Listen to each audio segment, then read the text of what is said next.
মাকে কখনো এই তিনটি কথা বলবেন না। মাকে যদি এই তিনটি কথা বলেন তাহলে আপনি অবশ্যই পস্তাবেন। মা হচ্ছে এমন একটি শব্দ, মাকে যদি আপনি দিল থেকে মা বলে ডাকতে পারেন, আপনার দিলটা আল্লাহ তাআলা ভরে দেয়, মনে প্রশান্তি আল্লাহ তাআলা দিয়ে দেয়। সুবহানাল্লাহ। মাকে কখনো এই কথা বলবেন না।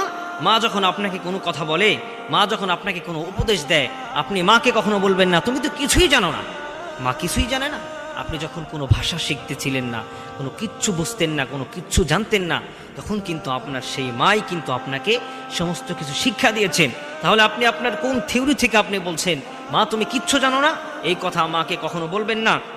নাম্বার 2, মা যদি কখনো আপনার কাছে কোনো কিছু বলে, কোনো কিছু আপনার কাছে কোনো কিছু দিচ্ছে, তখন আপনি সেই মাকে বলবেন না মা তুমি আমার জন্য কি করেছো? আমার জন্য তুমি কিছুই করো নাই। আপনার জন্য আপনার মা কত না কষ্ট করেছে। শীতের সময় আপনার মা আপনাকে আপনি পেশাব করে বিছানা ভিজিয়ে দিয়েছেন, আপনার মা আপনাকে সেই শীতের সময় বুকের উপরে রেখেছে। আপনি হাঁটতে জানেন নাই, আপনার মা আপনাকে হাঁটা শিখিয়েছে।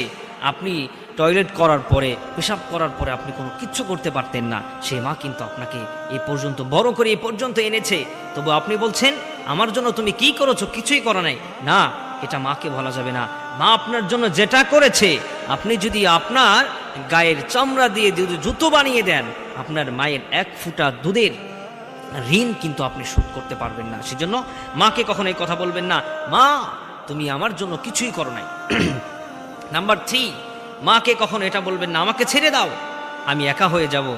মাকে আপনি ছাড়তে বলতেছেন, কিন্তু সত্যিকারে একদিন এমন দিন চলে আসবে আপনার মা আপনাকে ছেড়ে চলে যাবে। আপনার মাকে আপনি হাজারো আকুতি মিনতি করে, হাজারো ডাক্তারের কাছে লক্ষ কোটি টাকা ব্যয় করার পরও মাকে আপনি ধরে রাখতে পারবেন না। হাজারো কান্না করার পরে আপনি আপনার মাকে আপনার কাছে আনতে পারবেন না।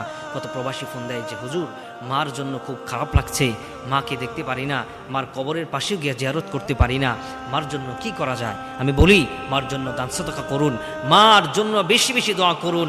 মায়ের চেয়ে পৃথিবীতে আপন আর কেউ নাই।